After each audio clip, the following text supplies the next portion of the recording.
श्री राम ने जानकी को अलग करते हुए जानकी को नहीं अपने को निर्वासित किया है।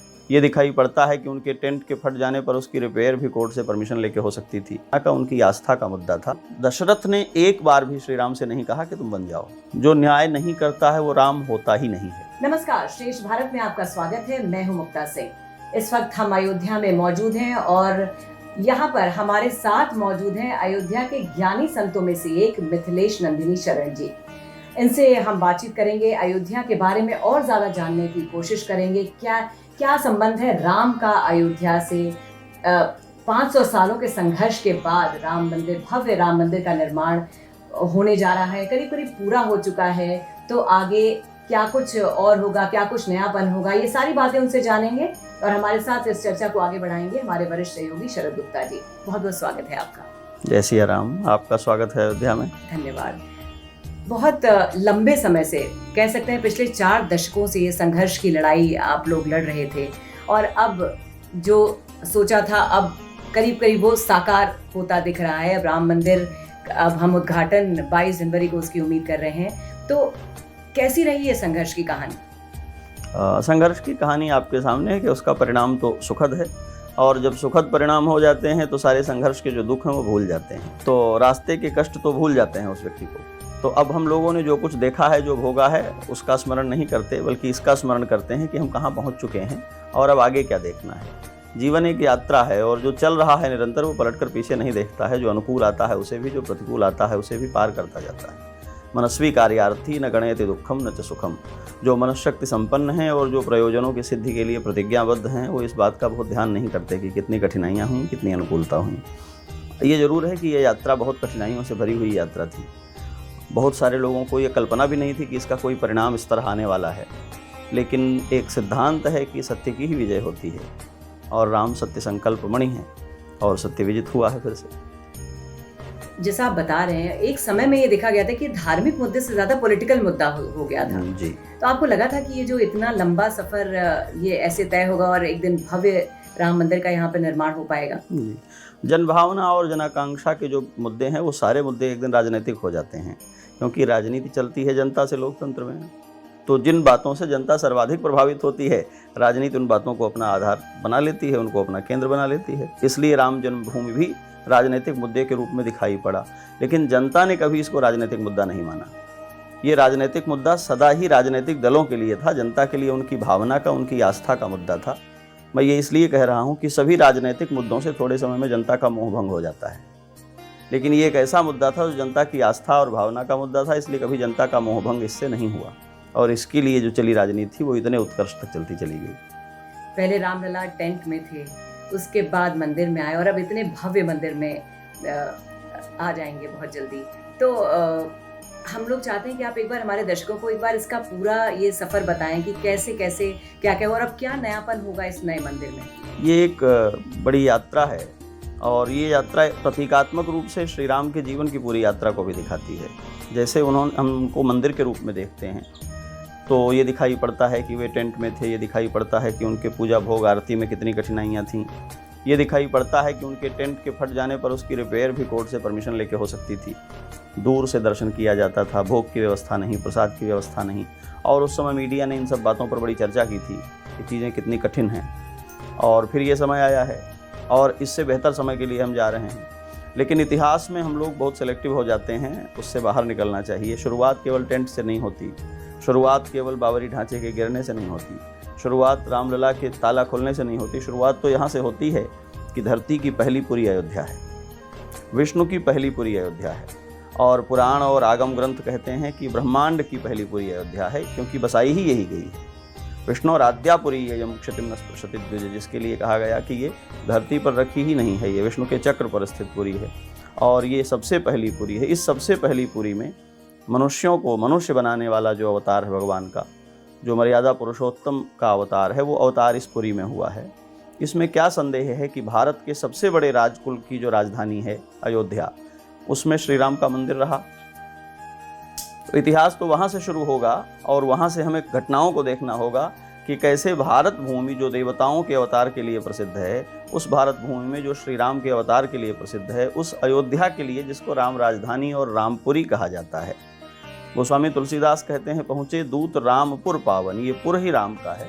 उस रामपुर में राम का मंदिर रहा ही नहीं, तो हमें टेंट से ज़्यादा पीछे जाना पड़ेगा और इतिहास को वहाँ से देखना पड़ेगा कि कैसे वो मंदिर अपनी अवस्था पूरी किए बिना विलुप्त हुआ और कैसे उस मंदिर पर एक ऐसी मस्जिद या एक ऐसा ढांचा दिखाई पड़ने लग गया जिसका हमारे इतिहास भूगोल के साथ कोई कनेक्ट ही नहीं है।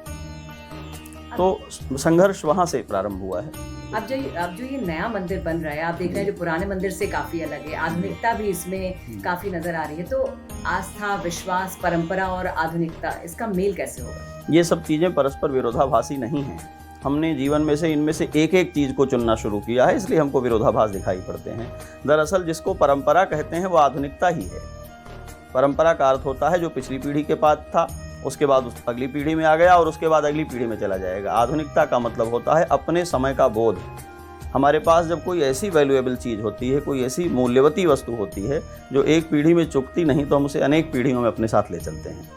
अनेक पीढ़ियों में साथ ले चलने को परंपरा कहते हैं और हर पीढ़ी के लिए उसका उपयोगी बने रहना आधुनिकता कहते हैं। तो ये दोनों चीज़ें ही। महाराज जी, जो अयोध्या प्राचीन काल में थी, बाद में जिले का नाम फैजाबाद हो गया जी, और अब ये वापस अयोध्या हो गया जी। तो ये जो एक यात्रा थी ये कैसी रही, कैसे कैसे बदलाव आए, वो ये बताना चाहिए। ये बड़ी मानव इतिहास की गाथा है। सत्ताएं संस्कृतियों के माथे पर अपनी मोहर लगाती हैं, ये हमेशा होता आया है। जब ये इतिहास और भूगोल और देश और काल के अनुरूप होता है तो समाज में बहुत दिनों तक रहता है और इसका स्वागत किया जाता है। जब ये देश काल की योजना के विरुद्ध होता है और कोई केवल शक्ति को आधार बनाकर ऐसा करता है तो इसको लेकर के चिंता होती है। अयोध्या इतनी प्राचीन पुरी है कि इसके विषय में वाल्मीकि रामायण में इसका परिचय देते हुए कहा कि विश्व विश्रुता। आज ये ख्याति प्राप्त कर रही है, ऐसा नहीं है इंटरनेट और गूगल संचार की दुनिया में अयोध्या विश्व विश्रुत हो गई है, ऐसा नहीं है, बल्कि ये श्री राम के समय में और श्री राम के जन्म के पहले से विश्व विश्रुता थी।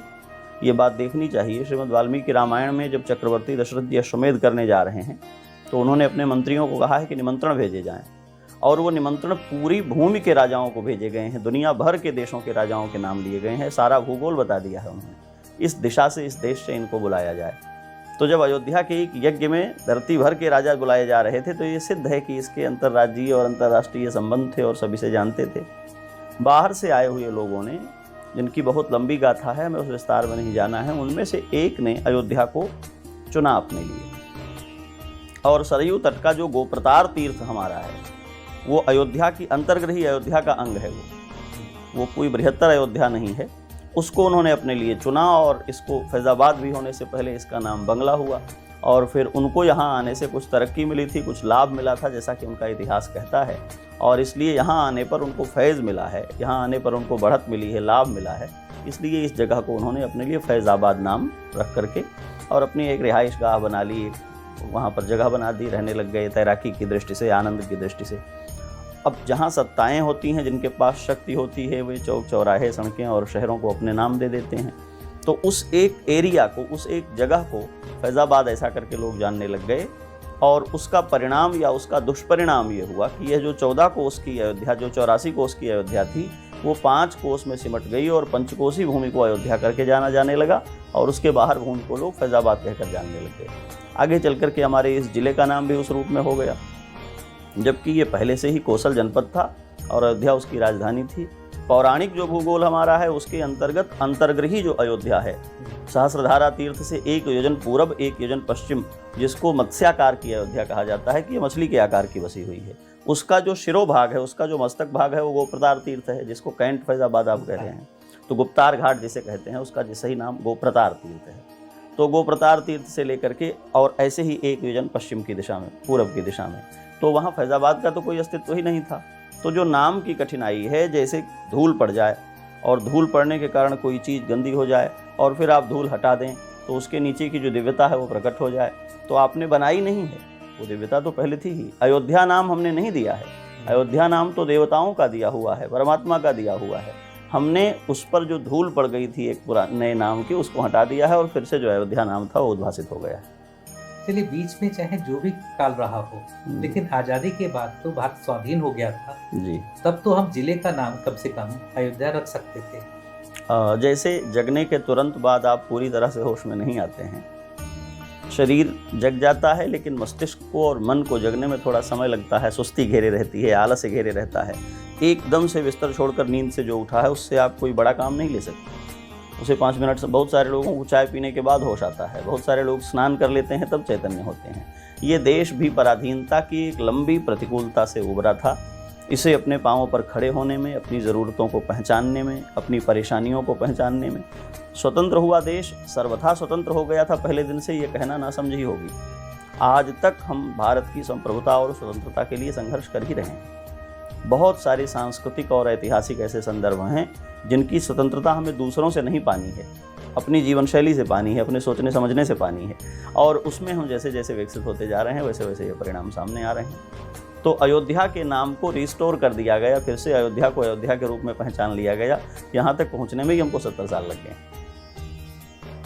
अयोध्या के साथ भगवान राम का नाता उनके जन्म से था, उनका बचपन यहाँ बीता, फिर वो अपने गुरुकुल चले गए, वहाँ से जब शिक्षा पूरी करके आए, विवाह करके वापस लौट के आए और कुछ समय यहाँ रहे, फिर उनको वनवास के लिए जाना पड़ा, बाद में बतौर राजा राम वापस लौट के आए। तो ये अयोध्या से उनका जुड़ा, और अंत उनका मतलब जो समाप्ति हुई उनके जीवन की, वो गुप्तार घाट जिसको भी आप बता रहे थे, वहाँ पे उन्होंने जल समाधि लेके, नहीं, जल समाधि नहीं ली जी, ये एक गलत शब्द है जी, और दुर्भाग्य से प्रयोग में आ गया है, ये सही शब्द नहीं है। श्री राम का अयोध्या से संबंध भी उनके जन्म से नहीं, उसके पहले से है जी। ये जानना है। भगवान श्री राम को अयोध्या में आना था, इसलिए सरयू प्रवाहित हुई हैं यहाँ। जी, भगवान श्री राम को अयोध्या में जन्म लेना था, इसलिए ब्रह्मर्षि वशिष्ठ पौरोहित्य करने आए यहाँ। जी, भगवान श्री राम को अयोध्या में अवतार लेना था, इसलिए वैकुंठ की प्रतिकृति अयोध्या उतर करके आई है चक्र पर अवस्थित होने के लिए। भगवान श्री राम के अवतार के बहुत पहले स्वयंभू मनु ने नैमिषारण्य में जा करके तप करके श्री राम जी से ये वचन लिया था कि आप पुत्र होकर के आएंगे जिससे मनुष्यों को धर्म सिखाया जा सके। तो श्री राम ने तो नैमिषारण्य में महाराज मनु के समय में ही कह दिया था कि जब आप दशरथ होकर अयोध्या के राजा होकर के आएंगे तब हम आपके 4 पुत्रों के रूप में प्रकट होंगे और धर्म की स्थापना करेंगे। तो श्री राम का संबंध तो तब से ही व्यक्त हो गया था। हमने आपने सामान्य लोक ने तब जाना जब वो दशरथ नंदन के रूप में यहाँ प्रकट हुए। और ये ध्यान देना है, कोई अपनी जन्मभूमि को लेकर, कोई अपने जननी जनक को लेकर उतना गौरव नहीं कर सकता जितना गौरव भगवान श्री राम को अयोध्या में जन्म लेने को लेकर है, माता पिता को लेकर है। रामायण की कथा ये बताती है कि श्री राम का जीवन सरल नहीं था, उसमें बहुत सी ऐसी बातें थीं जिन पर आरोप हो सकते थे, जिन पर प्रश्न हो सकते थे, जिन पर खिन्नता हो सकती थी या क्षोभ व्यक्त किया जा सकता था। पर श्री राम इस बात का उदाहरण है कि उन्होंने पूरे जीवन में एक बार भी न माता के लिए, न पिता के लिए और न अयोध्या के लिए कोई भर्त्सना नहीं की, कभी कोई शिकायत नहीं की, कभी असहज नहीं हुए। और यहाँ बड़ी बात आपने कही मैं की वो समय क्या था शरद जी, जब अगले दिन आपका राज्याभिषेक होने जा रहा है और एक दिन पहले आपके पिता आपको बुलाकर कहते हैं कि आपको वनवास जाना है, और उसके बाद भी उन्होंने कोई गिला शिकवा नहीं और वो हंसते हंसते चले गए। इसी परिप्रेक्ष्य में आज के लोगों को आप क्या मैसेज देना चाहेंगे कि आज के डेट में, आज के परिप्रेक्ष्य में क्या लोगों को कैसे इस राम की इस क्वालिटी को फॉलो करना चाहिए? क्योंकि अब समय बिल्कुल बदल गया, आप देख रहे हैं कि लोग एक घर नहीं संभाल पा रहे हैं। बिल्कुल, श्री राम को केवल मंदिर से नहीं देखना है, श्री राम को उनके पूरे जीवन की व्याप्ति से देखना चाहिए। और उन्होंने एक जो बात अभी वनवास प्रसंग की हमारे सामने आई, हालांकि उनके सारे जीवन में ही ऐसे प्रसंग हैं, जब ध्यान देंगे आप तो दशरथ ने एक बार भी श्री राम से नहीं कहा कि तुम बन जाओ। पूरे वाल्मीकि रामायण में एक वाक्य भी नहीं। बस उन्होंने ये जान लिया है श्री राम ने कि पिताजी ने माँ को हाँ कर दी है और माँ ने कह दिया है कि बन जाना है, और श्री राम बन जाते हैं। और वाल्मीकि रामायण को थोड़ा ध्यान से देखेंगे तो ये प्रसंग आया है कि जिस समय रथ पर चढ़ लिए हैं और सुमंत्र के साथ चलने को हैं, भीड़ बहुत इकट्ठा हो गई है, कोलाहल हो रहा है, दशरथ निकल करके दरवाजे तक आ गए हैं और चीख करके पुकार करके राम जी को कहते हैं कि रुक जाओ। और राम जी सुमंत्र जी को कहते हैं कि रथ जल्दी से आगे बढ़ाइए और निकल जाइए। और फिर कहते हैं कि आपको इस बात का संकोच होगा कि राजा पुकार रहे हैं तो मैं कैसे चला जाऊं बिना सुने, तो लौटिएगा तो कहिएगा कि कोलाहल बहुत था, हम आपकी आवाज़ सुन नहीं पाए थे इसलिए चले गए। ये क्यों करते हैं श्री राम? क्योंकि पुत्र का अर्थ ही वही है जो पिता के बोले बिना भी उसकी प्रतिज्ञाओं को, उसके संकल्पों को पहचाने और उसके लिए जीने को प्रस्तुत हो जाए। श्री राम जानते हैं कि मेरे पिता संकल्पतः मुझे वन दे चुके हैं, प्रेम की अधिकता में मौखिक रूप से नहीं कह सकते हैं, तो मुँह से बिना कहे ही जो पिता के मर्म को समझे और उसको जीने के लिए प्रस्तुत हो जाए, वो श्री राम, यही उनकी योग्यता है। वो पुत्र नहीं है जो पिता के कहने की प्रतीक्षा करे। पुत्र तो वो है कि पिता के चिंतन को ही अनुभव कर ले और उसके लिए अपने को प्रस्तुत कर दे और पलट करके पीछे नहीं देखे। ये श्री राम ने किया है। और ये सब करते हुए वो कैकेयी के प्रति भी उतने ही उदार हैं, वो भरत के प्रति भी उतने ही उदार हैं। श्री राम के विषय में महर्षि वाल्मीकि ने तो जो लिखा है वो लिखा ही है। महर्षि वेदव्यास ने जो लिखा है वो कहते हैं कि श्री राम साधुवाद की कसौटी हैं। अच्छाई की कोई कसौटी अगर है, वो कृष्ण का चरित्र कह रहे हैं, भागवत महापुराण कह रहे हैं, और वो कहते हैं कि नमः साधुवाद निकषणाय। सच्चाई का, अच्छाई का कोई प्रमाण है तो वो श्री राम है। गुरुजी, लेकिन क्या कलयुग में ये संभव है? हाँ, बिल्कुल संभव है। जो असंभव होगा वो धर्म होगा ही नहीं, पहले तो ये जानना चाहिए। धर्म वही होता है जो सभी काल में, सभी देश में सदा संभव हो। उसके संदर्भ भिन्न भिन्न होते हैं। श्री राम के समय में राजतंत्र था, आज लोकतंत्र है। श्री राम के समय में अनेक पत्नियों के विधान थे, आज हमारे यहाँ दूसरे विधान हो गए हैं। अब हम मनुस्मृति और धर्मशास्त्रों के अधीन नहीं हैं, भारत में एक सम्मानित संविधान है, उसके अधीन है।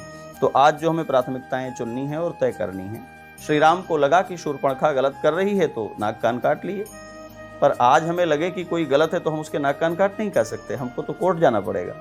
श्री राम ने माना कि रावण अपराधी है तो उन्होंने रावण को मार दिया। आज हमको कोई रावण जैसा सामने मिले, हम रावण का पुतला फूंक सकते हैं, किसी को रावण मानकर नहीं जला सकते हैं। क्योंकि आप राम जी के जीवन को इतने बेहतर तरीके से समझा रहे हैं, तो ये एक सवाल है जो इस वक्त हो सकता है बहुत अप्रोप्रिएट नहीं हो कि बहुत सारे लोग ये कहते हैं कि राम जी ने सीता जी के साथ न्याय नहीं किया। ये जो कहते हैं, मैं ये कहूँगा कि उन्हें पढ़ना लिखना चाहिए और अपनी समझ बढ़ानी चाहिए। जो न्याय नहीं करता है वो राम होता ही नहीं है। तो मैं पहले एक फार्मूला आपको दे दूँ। एक शब्द चलता है हमारे यहाँ वस्तुओं को तोलने के लिए, अब तो डिजिटल तराजू आ गई, पहले बांट चलते थे, मान कहते हैं उनको। कभी जब आप कोई वस्तु तोलते हैं बांट लगा करके तराजू पर, दो पलड़े वाली तराजू पर, तो आप कम ज़्यादा होने पर गैर बराबरी कम करने के लिए अपनी जो तुलनीय वस्तु है उसको कम ज़्यादा करते हैं या बांट को कम ज़्यादा करते हैं। आपने 1 किलो का बांट लगाया और 1 किलो चीनी चढ़ाई आपने तोलने के लिए, और वो बराबर नहीं हो रही है, तो उसको बराबर करने के लिए चीनी कम ज़्यादा करेंगे या बांट को कम ज़्यादा कर देंगे? आप सदैव तुलनीय वस्तु को ही कम ज़्यादा करेंगे, मान कभी कम ज़्यादा हो ही नहीं सकता है। श्री राम पुरुषोत्तम हैं। यदि हम राम के ही सही गलत होने को लेकर के कुछ संदेह में चले जाएंगे तो जीवन में अल्टीमेटली सही क्या है कभी तय ही नहीं होगा। तो हमें श्री राम को सही गलत करने के तो विकल्प ही नहीं है, हमें समझने के लिए केवल अपनी चीज़ें चुननी है। तो पहली बात तो ये कि भगवान के 1000 नामों में एक नाम है न्याय। श्री राम न्याय करते नहीं हैं, श्री राम मूर्तिमान न्याय हैं। अर्थ ये है कि उनमें अन्याय कभी संभव ही नहीं है, तो उन्होंने अन्याय किया, ये ठीक बात नहीं है। अब इसको हम जानकी जी के संदर्भ में ले आते हैं। जिनके पूर्वजों ने अनेक विवाह किए हैं, ये परंपरा थी, और स्वयं जिनके अपने पिता ने 3 विवाह किए, वो श्री राम सारा जीवन अवसाद और शोक में चले जाने पर भी जानकी के बिना दूसरा विवाह नहीं करते हैं। क्या ये नारी सम्मान नहीं है? जहाँ महाभारत को आप देखेंगे तो अपनी पत्नियां होते हुए भी सारे पांडव जब गए वन यात्रा में तो वनवास काल में ही उन्होंने सबने अलग अलग विवाह कर लिए, सबकी पत्नियां हो गई। पर पत्नी पे भरोसा न करना, अभी मैं उसी पर तो आ रहा हूँ। श्री राम ने पत्नी पर भरोसा नहीं किया, ये बात कैसे पता चली? ये तो लोक मन से आई हुई रूढ़ ही है ना। आप वाल्मीकि रामायण उठा करके देखें, श्री राम कहते हैं कि कभी उसके चरित्र में शंका हो ही नहीं सकती है। लोकप प्रवाद का निवारण करने के लिए अब कहेंगे लोकप प्रवाद को स्वीकार क्यों किया? आज राजनीतिक जीवन की सबसे बड़ी चुनौती क्या है? समाज से उनके ऊपर एक आरोप आता है और वो कहते हैं हम इस आरोप का खंडन करेंगे, कोर्ट जाएंगे, कोर्ट ने हमको अभी तक दोषी साबित नहीं किया है, लोगों के आरोप को हम सही नहीं मानते, और तब हम उससे चाहते हैं जनप्रतिनिधि से कि भाई आप क्यों ये कर रहे हैं? अगर आरोप है तो आरोप का सम्मान करिए, आप इस्तीफा दीजिए, आप पीछे हटिए, निर्णय होगा तब देखा जाएगा। और श्री राम ने एक स्टेप आगे बढ़ करके यही किया है कि अगर आरोप आ गया है तो हम किसी न्यायालय में नहीं जाएंगे, क्योंकि हम तो स्वयं न्यायालय हैं। यदि हमने समय ले लिया, यदि हमने सीता को महल में बनाए रखा, यदि हमने उस आरोप को दबा दिया, तो इतिहास दर्ज करेगा कि ये तो शक्ति के द्वारा किया गया, ये तो सत्ता है, इसने आरोप सुने नहीं। और श्री राम ने आरोप सुन करके अपना बलिदान दे दिया। तो आज हम प्रश्न कर रहे हैं कि पत्नी को स्वयं से दूर कर दिया। पति और पत्नी एक दूसरे के लिए जज नहीं होते, पति और पत्नी एक दूसरे का पक्ष विपक्ष नहीं हो सकते, उनका जीवन युगपत और साझा है। श्री राम ने जानकी को अलग करते हुए जानकी को नहीं, अपने को निर्वासित किया है। जानकी तो कीर्ति बढ़ गई। आज की डेट में वैसे शरद जी बहुत जरूरी है, जिस तरह के हालात बन रहे हैं ये बहुत ज़रूरी है कि किस तरह से पति पत्नी भी अपने साथ तालमेल बनाए रखें, क्योंकि आए दिन जो एक दूसरे से टकराव की खबरें आती रहती हैं। नहीं, ये मैं इसलिए फिर से स्पष्ट कर दूं इसको, ये बात ध्यान देनी होगी। श्री राम का जानकी से टकराव होता और श्री राम ने जानकी का त्याग किया होता तो अपने अश्वमेध यज्ञों में सारे शास्त्र और लोक की विधि को किनारे रखकर जानकी की प्रतिमा बना करके उसे अपनी पत्नी के रूप में क्यों बिठाते? क्या डाइवोर्स की हुई पत्नी को कहीं पेपर में आप पत्नी मेंशन कर सकते हैं? नहीं। श्री राम ने सीता को त्यागा होता तो अश्वमेध में पत्नी मान करके उनके साथ संकल्प कैसे होता? तो ये तो पहले आप तर्क से जान लीजिए कि श्री राम ने त्यागा नहीं था सीता को। दूसरी बात ये कि उन्हीं सीता को पाने के लिए श्री राम ने कहा मैं पृथ्वी को उलट दूंगा और नष्ट कर दूंगा यदि सीता वापस नहीं मिलेंगे तो। ये उनका प्रेम। और दूसरा, जानकी जी जिस समय भूमि में प्रवेश कर रही हैं उस समय कहती हैं मन वचन कर्म से यदि मैं श्री राम के चरणों की अनुरागिनी हूँ तो ये धरती माता मुझको स्थान दे। सीता श्री राम को अपना सर्वस्व मानती हैं, श्री राम सीता को अपना सर्वस्व मानते हैं, और हम आप बैठकर ये तय करते हैं कि उन दोनों में अनबन थी, उन्होंने उनकी सुनी नहीं, उन्होंने उनके साथ अन्याय किया। एक और बात जान लेनी चाहिए, दाम्पत्य की प्रतिज्ञा क्या है? सदा साथ रहना। पति पत्नी दोनों वर्किंग होंगे, आज के इस आधुनिक युग में दोनों नौकरी करेंगे, दोनों अलग अलग शहरों में होंगे, कैसे साथ रहेंगे? और हो रहा है, एक ही परिवार में दंपति दोनों ही सिविल सर्विसेज में हैं, दोनों को अलग अलग शहर अलाट हैं, कैसे साथ रहेंगे? छुट्टियों में भी साथ रहना संभव नहीं है। दाम्पत्य की प्रतिज्ञा और दाम्पत्य की फलश्रुति साथ रहने में नहीं, साथ रहने की लालसा बने रहने में है। दाम्पत्य इस बात में फलित होता है कि पत्नी आखिरी सांस तक पति के साथ रहने में और पति आखिरी सांस तक पत्नी के साथ रहने में कंफर्ट हो और सदा साथ रहना चाहे, और वो श्री राम और सीता में कभी भंग नहीं हुआ। चलिए, ये हम लोग एक बार फिर इनके पास आएंगे और इस कहानी को और विस्तृत रूप से समझेंगे। गुरुजी, एक बंदर की बड़ी कहानी है, काले बंदर की, जी। कि जब तक ये फैसला नहीं आ गया था सुप्रीम कोर्ट से राम मंदिर को लेके, तब तक वो बंदर वहीं बैठा रहता था। क्या आप हमारे दर्शकों को इस बारे में बता सकते हैं? मैं ये मानता हूँ कि ये जो जगत हमें दिखाई पड़ता है इसके भीतर एक सूक्ष्म जगत है जो नहीं दिखाई पड़ता है, और प्रत्यक्ष जगत में जो कुछ हमें दिख रहा है हम उतनी चीज़ों को ही समझते हैं, उतनी चीज़ों को ही पहचानते हैं जहाँ तक हमारी बुद्धि कार्य करती है। तो किसी गाय को, किसी बैल को, किसी बंदर को, किसी पशु को, किसी पक्षी को देखते हैं तो पशुओं के बारे में हमारी जैसी राय है वैसी ही हम बना लेते हैं, और चूंकि उनका जीवन रैंडम है तो जब वो किसी एक तरह की क्रिया को रोज़ दोहराने लगते हैं तो हम उसको नोटिस करते हैं और उसके बारे में अपनी फलश्रुतियाँ निकालते हैं। आज हम एक बंदर को राम जी के लिए प्रतीक्षा में बैठे हुए देखते हैं तो आश्चर्य करते हैं, तो हमें इस आश्चर्य पर आश्चर्य होता है। राम कथा तो कहती ही यही है कि श्री राम ने सारी सेना, अयोध्या की सेना लिए बिना वानरों की सेना से लड़ करके जीता है लंका को। तो जिन श्री राम की सेवा में असंख्य असंख्य वानर गए हों लड़ने के लिए, जिन श्री राम की सेना में लंका के अभेद्य दुर्ग में एक वानर हनुमान जाकर के गुप्तचर बनकर जानकी जी का पता लगा करके आए हों, उन श्री राम की प्रतीक्षा में अगर कोई एक वानर बैठा रह जाता है तो उसमें आश्चर्य कैसा है? इस धरती पर रोज ऐसी घटनाएं घटती हैं जो आश्चर्य हैं। आश्चर्य हम उन घटनाओं पर करते हैं जिनकी हमसे नहीं हो पाती, वरना इस संसार में रोज कुछ न कुछ हो रहा है और सब कुछ आश्चर्य है। तो जब हमें कारणों का अनुसंधान नहीं होता है तो हम आश्चर्य करते हैं। ऐसे बंदर की कथा, ऐसे गाय की कथा, ऐसे पक्षियों की कथा भरी पड़ी है, और राम कथा का तो प्रवक्ता बंदर क्या, एक कौआ काकभूषुंडी है और वो आचार्य है, और हमें कोई आश्चर्य नहीं है इस बात पर। तो जो राम जी की सत्ता पर भरोसा करने वाले लोग हैं, जो राम जी को परमात्मा परब्रह्म मानते हैं, वो इस जगत में कुछ भी हो उसे आश्चर्य नहीं मानते, उसे स्वीकार करते हैं, शिरोधार्य करते हैं। बहुत बार ऐसी घटनाएं भी होती हैं जिनकी व्याख्याएं नहीं होती, तो उनके समक्ष नतमस्तक हो जाते हैं। शेष भारत से बात करने के लिए महाराज जी आपका बहुत बहुत धन्यवाद। हमारे श्रोताओं को मुझे लगता है कि आपसे आपकी बातें सुन के बहुत ज्ञान प्राप्त होगा। बहुत धन्यवाद। आप श्रेष्ठ भारत के लिए शुभकामनाएं कि आप राम कथा को और अयोध्या के महात्म्य को सबके सामने ले जा रहे हैं। जय सिया राम।